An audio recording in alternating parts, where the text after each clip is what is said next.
O'zbekiston Respublikasining birinchi prezidenti Islom Karimovning kenja qizi Islom Karimov nomidagi Respublika xayriya jamoat fondi Vasiliy kengashi raisi Lola Karimova-Tillayeva va uning turmush o'rtog'i Timur Tillayevga tegishli bo'lgan Los-Anjelesdagi 3 ta villa sotuvga qo'yildi.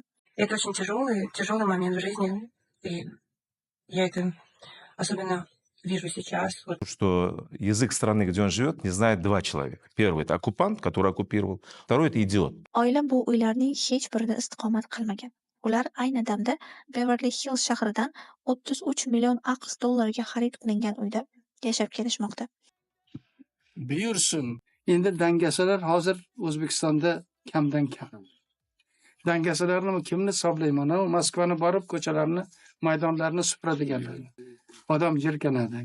O'zbek millatidan shunaqa borib o'ziga bir-birdan non topish uchun shu yoqqa borish kerak ekan. Ushbu uy yaqinida Lola Karimovaga tegishli bo'lgan The Harmonies nomidagi atir do'koni ham joylashgani aytiladi. O'zbekistonning o'zida hech kim ochlikdan o'layotgani yo'q. Nashrning yozishicha, Los-Anjelesdagi sotuvga qo'yilgan uylar va o'zlari istiqomat qilib kelayotgan xonadon marhum prezident Karimovning kenjasiga tegishli eng qimmat uy emas. Hech kimdan kam bo'lmaganmiz, hech kimdan kam bo'lmaymiz deganda ma'nosi shu. Gulnora Karimovaning millionlari kimga nasib etadi? Shveysariya hukumati O'zbekiston marhum prezidentining qizi Gulnora Karimovaga tegishli 800 million frankni o'zida saqlashni istamayapti. Pullarni O'zbekistonga qaytarishga ham shoshmayapti. Ertangi kunimizni faqat o'zimiz qurib olamiz. Ularga tegishli qimmatbaho uylar Fransiya hamda Shveysariyada joylashgan. Jenevadagi bitta uyning narxi esa 47 million AQSh dollariga baholangan. Unda bevosita onangizga tegishli bo'lgan uyga o'tsak. Bu Shveysariya, Jenevadagi uy. Швейцарии, в Женеве. Тут я знаю. Знаете, да? Он U дедушка, 2009-yilda sotib olingan. Narxi 18 million funt. стоимость 18 миллионов. Hech kimdan kam bo'lmaganmiz, hech kimdan kam bo'lmaymiz deganda ma'nosi shu. Бабушка с дедушкой нам его подарили, когда мама переехала в Швейцарию работать там. То есть Bobom va buvim onam Shveysariyadagi vakolatxonada ishlash uchun u yerga ko'chib o'tganda bu uyni sovg'a qilishgan. Bu mana bolalar. Bobom uyda yashaysizlar dedilar. Avvalga tushunmadik, kuldik. Keyin onamga mana Shveysariyaga ko'chyapsan, ortiqcha xarajat bilan mehmonxonada yashashingni xohlamayman. U yerda bir uyda yashaysan, bolalar uyda katta bo'lishi kerak, qulay bo'lsin dedi. там, во-первых, это Shularga bir narsa berib, xuddiki men yengil bo'lganday Дедушка, бывший президент Узбекистана, подарил... Demak, bobongiz O'zbekistonning sobiq prezidenti o'z qiziga qiymati 18 million funt, ya'ni 20 million dollardan ortiq bo'lgan uyni sovg'a qilgan. это был Bu совместный. bobom va buvimning bizning oilamizga bo'lgan qo'shma sovg'asi edi. bu mana bolalar.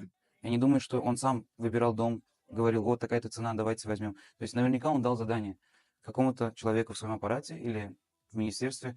Моей дочке найти... U bu uyning hatto narxini bilmagan. U o'zi bu uyni tanlagan deb o'ylamayman. Narxini ko'rib olamiz demagan. Aftidan u o'z devoni yo vazirlikdagi kimgadir qizimga uy top deb buyruq bergan. O'zingiz tushunasiz. Bu odamlarning bari o'g'irlaydi. Shundan keyin tartib bo'ladi, shundan keyin intizom bo'ladi, shundan keyin yurish bo'ladi. Shundan keyin muddaomizga, murodimizga yetish bo'ladi. Hukumatdagi biron shaxs qaysidir darajaga chiqqach, ko'pchiligi o'g'irlik qiladi. Demak, ularga buyruq berganda, ular bu vazifani yomon bajarishni istamaydilar. O'zbekistonning birinchi prezidentining qizi Lola Karimova Kaliforniyadagi villasini sotdi. The Wall Street Journal nashrining yozishicha, Le Palais nomi bilan tanilgan Beverly Hillsdagi villa 36 million dollarga sotilgan. Sotuvchi Lola Karimova va uning eri Timur Tillayev bilan bog'liq tashkilot bo'lgan. Villa 2011-yilda Muhammad Hadid tomonidan qurilgan va 4600 kvadrat metr maydoniga ega. Villaning ichida 7 ta yotoq xonasi, 11 ta yuvinish xonasi, ovqatlanish xonasi, kutubxona, kinozali, bal zali, galereya va 20 kishilik spa mavjud. Shuningdek, yopiq pavilyoni basseyn, oqqushlari bor hovuzi va parki mavjud. Lola Karimova 2013-yilda villani qariyb 33 millionga sotib olgan. Villaning xaridori esa noma'lumligicha qolmoqda. Lekin anglasangiz kerak, nega O'zbekistondagi odamlar g'azablanayotganini, ijtimoiy tarmoqlardagi sharhlarni o'qigan bo'lsangiz kerak. Nega shuncha pulni o'g'irlashdi deb so'rashyapti. Lekin Beverly Hills va boshqa joylardagi ko'p millionli uylar, 50-80 millionga olingan uylarni hech kim so'ramay, mana bunday 10 millionli uylarni hamma so'rayapti. Boshqa odamlardan nega so'rashmaydi? U odamlar bilan yoki birga ishlashyapti, yo birgalikda bizga qarshi amal qilishyapti. Butun umr o'zaro poyga bo'lgan. Xolam ham nimalargadir qodir ekanini ko'rsatishga intilgan. O'ylashimcha, nafrat shunday paydo bo'lgan. Chunki xolam baribir oyim darajasiga chiqa olmagan. Biz hozir Shveysariyadamiz. Men orqamda Gulnora Karimovga tegishli ko'rilayotgan villa. Bu villaning narxi Yaqinda O'zbekiston Bosh prokuraturasi tomonidan e'lon qilingan Gulnora Karimovaga tegishli mulklar ro'yxatida 18 million baholangan. Ammo bu villa uchun Gulnora Karimova 30 million dollardan oshiq. Bular keyin Mablag' sarflagan. ko'pirib jismoniy muammoga aylangan. Boshida bu faqat hissiyotlar darajasida bo'lgan bo'lsa, hozir bu hayotimizda aks etyapti. Bu adovat tufayli oilalar barbod bo'lyapti. O'zbekistonning birinchi prezidenti marhum Islom Karimov farzandlarining mojarosi aftidan hali beri tugaydigan ko'rinmaydi. Moliyaviy firibgarlik va boshqa jinoyatlar uchun 5 yilga mahkum etilgan Gulnora Karimovaning qamoqdan chiqarilgani haqida yaqinda paydo bo'lgan xabarlar ortidan mana endi Islom Karimovning o'g'li Pyotr Karimov O'zbekiston havo yo'llari milliy aviakompaniyasini sudga bergani o'rtaga chiqdi. Pyotr degani qayerdan chiqdi dersiz?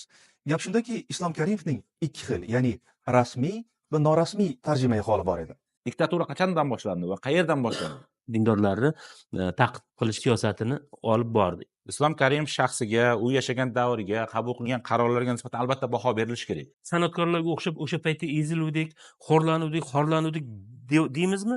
O'sha davrda noto'g'ri yondashuvlarini hozir takrorlamasak, eng katta yutug'imiz ham o'zi shu bo'ladi. Karimov siyosiy jihatdan anchagina ayyor odamdi. 2017-yildagi amalga oshirilgan juda ko'p ishlarni 2005-yilda ham qilishimiz mumkin-edi agar shu voqealar yuz bermaganda. Karimovga signal bo'ldiki, agar shu ketish bo'ladigan bo'lsa, jamiyatni masalan to'laqonli o'zini prezidentlik institutini ushlab turish, kursini ushlab turish qiyin edi. Что вы думаете насчет xorijdagi sud ishlari haqida nima deb o'ylaysiz? Masalan, AQShda oyingizni rasman shubhalanuvchi deb atashdi va bir necha yuz million dollarni muzlatishdi. Bu jarayonlarga qanday qaraysiz?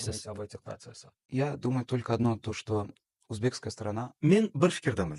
O'zbekiston tarafi juda xohlaydiki, xorijda turli ismlar, turli kompaniyalar ostida saqlangan va muzlatilgan barcha pullar O'zbekistonga qaytsin.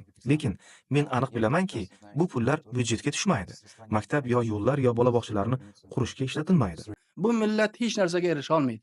Tekshirish uchun shu yoqqa borib aylanib qidirsang topolmaysan tilamchini. Shveysariya bosh prokuraturasi tomonidan Gulnora Karimovadan musodara qilingan yana 182 million dollar 2012-yilda Shveysariya bosh prokuraturasi tomonidan Gulnora Karimovaga nisbatan qo'zg'atilgan jinoyat ish yurituvi doirasida to'laqonli musodara qilingan edi. Bunaqalarni dangasa deymanki, katta pul bir tezroq topish uchun u yoqqa borib sharmanda qiladi hammamizni. Bu mana bolalarim. У тебя было 10 тысяч подписчиков, 300 тысяч. Да. Сейчас у тебя 700. уже 700. Да. То есть уже 300 ты выросла сама. Да, благодаря узбекской своей аудитории, они самые лучшие. А как они находят? Я Благотворительность или Да что-то? нет, Или я люблю их так вот, я там голенькая фоточка, я закрытая, голенькая фоточка, я закрытая. Они там меня хейтят, а аудитория растет. А, они за голые фотки тебя хейтят? Maryam Sardarovning blogida paydo bo'lgan o'zining yarim yalang'och surati tarmoqda e'lon qilganini ta'kidladi. Gap mana bu surat haqida ketyapti. 2021-yilning avgust oyida paydo bo'lgan bu fotosurat keng jamoatchilik muhokamasiga tushdi. Janjal ko'targan fotoda Amiran xotinini ichki kiyimsiz suratga olgandi. Bu surat ayniqsa internetning o'zbek segmentida katta noroziliklarga sabab bo'ldi. Это считается типа неприлично. И это во всех пабликах начинает в Узбекистане типа ходить и так Это далее. И красиво. я такая, о, ребята, спасибо. А там она там проститутка какая-то такая-то, Да. такая-то, такая-то. Я такая, хорошо. И как ты с этим вообще? Да Тебе круто. нормально? Ну, мне больше цифр, больше заработка. Odamni or-nomusiga qattiq tegadi. O'zbek millati nima bilan ajralib turadi boshqalardan? Or-nomusi bilan. O'lim bilan barobar emasmi bu? O'zbekistonda bo'lgan boylik, menga ishoninglar, farovon hayotga arziydimi, yo'qmi degan fikrni so'rasangiz agar, men aytardim iqtisodchi sifatida bor bizada bor. 21 million emas, 40, 45 million, 50 million xalqni hozir boqishimiz mumkin. Chunki bobom onamga har doim aytib kelgan, hech qachon mendan oshib ketmasliging kerak deb. Bobomda o'z qizi unga bo'lgan xalq muhabbatini o'g'irlab oladi degan xavotir bo'lgan. Что язык страны, где он живет, не знает два человека. Первый — это оккупант, который оккупировал. Второй — это идиот. Bobom, mana, sen mendan hokimiyatni o'g'irlamoqchisan. То есть перестал с этим бороться. U bilgan, u o'z qizi qilgan ishlarini bilgan, lekin aytmoqchimanki, qaysidir nuqtagacha uning bu faoliyatini yuritishni istamagan. Keyin bunga qarshi kurashib o'tirmadi. Chunki kech bo'lgandi va anglab yetdiki, o'z qizi undan hukumatni yo boshqa narsani o'g'irlamoqchi. Qanday pulga yashamoqdasiz? Я здесь живу, то есть у нас были средства здесь, которые мама оставила мне. Men bu yerda talaba bo'lganimda onam menga shu yerda saqlagan pullarimizni qoldirgan. Shu pulga yashashim ko'zda tutilgandi. Ha, favqulodda holatlar uchun saqlab qo'yilgan onamning pullari menda bor. Bu internetda. Bu sizning mashinangizmi? Uni sizga sovg'a qilingan, onasi sovg'a qilgan deyishdi. Это был подарок маме. U Shvetsariyadagi uyda edi. U onamga sovg'a qilingandi. Onam bu suratdan 1 yil o'tib undan voz kechdi. Я помню, потому что Это, Потому что она- это SLR, Mercedes, McLaren. Да. Да? потому что Hozir hatto eskisi 250 ming dollardan ko'p turadi. Дороже, чем раньше, да. 250 тысяч долларов. Да, то есть сам факт того, что эта машина была, да. Ha, я не ответил. men rad etmayman, lekin faktlar mavjud. Bu adashmasam Mercedes va McLarenning kamdan kam hamkorlikda chiqarilgan mahsuli. Bilaman, bu yomon dedi. Lekin uni ko'rgan juda xursand bo'lganman. Har qanday bola kabi. Lekin buning nima aloqasi bor? Hech kim boshqalarning yaxta va samolyotlari haqida hech nima demayapti. Это одна Не, машина. я не как я пытаюсь сказал, мы перевести говорим стрелки, сейчас да. Но, о вашей семье, конечно. поэтому да.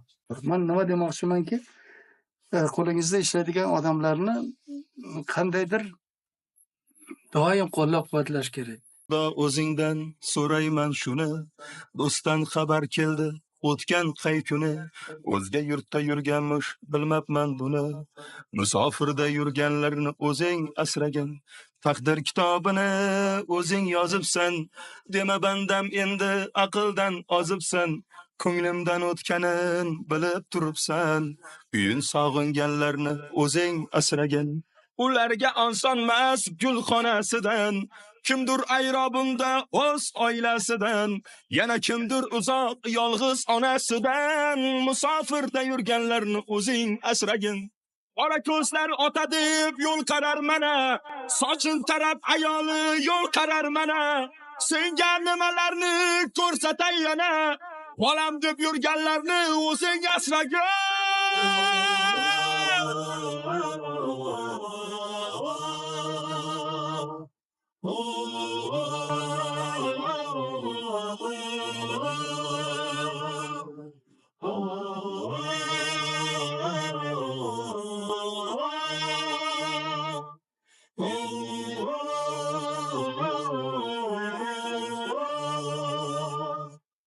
Bu teshik tog'orani tashvishin qilib, 1-2 so'm topaman deb tavakkal bilib, issiq sovuq kunlarni bo'yniga ilib, o'zga yurtda yurganlarni o'zing asragin. Otasida ming xayol jim yuradi jim, onasida orom yo'q jim turadi jim. Sen qilmasang tashvishim kim qiladi kim?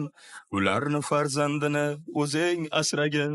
Qara bunda qiynalar qanchalab nejon, ba'zisidan ko'nglim to'q, ba'zisi yomon. Ertamiz ne bo'lar bilmasmiz gumon, Alloh ne bo'lganda ham o'zing asragin. Balki yomon mastur o'zga yurtlar ham, balki yaxshi insonlar bo'lgandirlar jam, lek hech kim jigaringdek bo'lolmaslar kam. Musofirda yurganlarni o'zing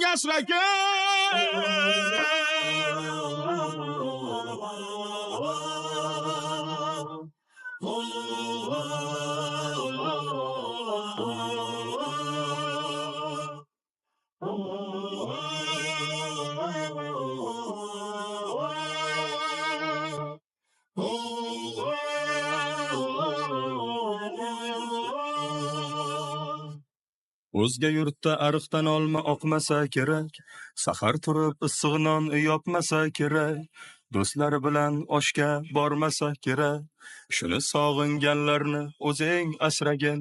Sog'inmaydi deysanmi sog'inadi-da, yarim tunda turib olib og'rinadi-da, o'z yog'iga o'zi qovuriladi-da, ana shu insonlarni o'zing asragin.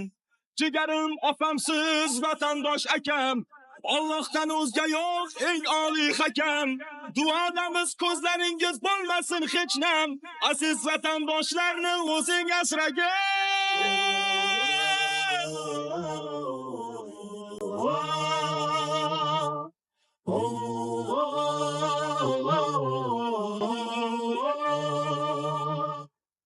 Ey Xudo, o'zingdan so'rayman shuni. Dangasalarni kimni hisoblayman? Moskvani borib ko'chalarni, maydonlarni supradiganlar.